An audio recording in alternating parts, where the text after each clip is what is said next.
ভক্তি না। কিন্তু মায়েরা কীর্তন যারা করবে আপনারা শুনে চলে যাবেন হবে না। কীর্তনের প্রারম্ভে আগে জানতে হবে এই যে বলছি হরিনাম আমাদের একান্ত সম্ভব। মানে করে একটু বাস্তবে মিলিয়ে দেখেন তো হরিনাম সম্ভব নয়। সে যত বড় ধনী হোক না কেন, যার যত টাকা থাকুক না কেন, যার যত অর্থ থাকুক না কেন, মনে রেখো শেষের দিনে তোমার এরা কেউ আপন নয়। যতই আপন আপন করে আঁকলে বসো না কেন, এরা কেউ তোমার নয়, সব দুদিনের যত। সেদিন আমার এই আমার জায়গায় আমার জমি আমার বই হোক আমার বন্ধু, যতই আমার আমার কথা কেন, একেবারে যদি ভাসি বেজে যাবা পড়ে থাকবে সজা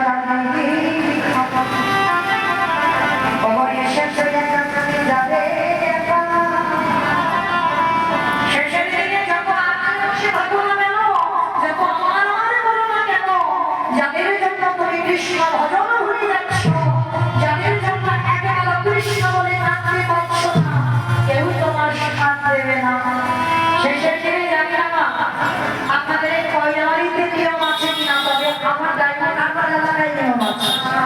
মানুষ মরে গেলে কিছু দাও বা না দাও, দুটো জিনিস দান করতে হবে, একটা হলো ফল আর একটা হলো কতটা।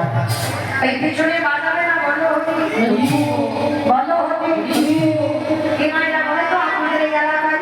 আচ্ছা কেন বলবো, এই জায়গাটা একটু বিচার করে কেন বলবো বলো হরি হরি বল। ঠাকুর বিসর্জন করতে যাচ্ছে, বড় বড় ডিজে ডিজে বক্স বাজছে, আর যেদিন আমাদের দেহ বিসর্জন হবে একটা ডিজে বক্স বাজিয়ে গেলে কি হতো না? তাহলে নিশ্চয়ই হতো। তাহলে হচ্ছে না কেন? এই জায়গায় আমার চৈতন্য মহাপ্রভু শিক্ষা দিলেন, ওরে কলির জ্ঞানানন্দজি ভালো করে পিছনের দিকে তাকিয়ে দেয়, এসেছি শাখা যাবি একা। আরে সাথ দেবে কে? না শুধু বাবা তোমার কর্মফল। তুমি সারা জীবনে কি কি করেছো, কতবার হরিবাসরে বসেছো, কতবার ভাগবত আসরে বসেছো, কতবার গুরুচরণ আশ্রয় করেছো, কতবার সাধুগুরু বৈষ্ণব সঙ্গ করেছো, এই ভালো ভালো কর্মগুলো তোমার সাথ দেবে। তবে মাইরা একটা গ্যারান্টি আমি দিতে পারবো, আর একজন তোমার সাথ দেবে, সে কে জানো? এই হরি নাম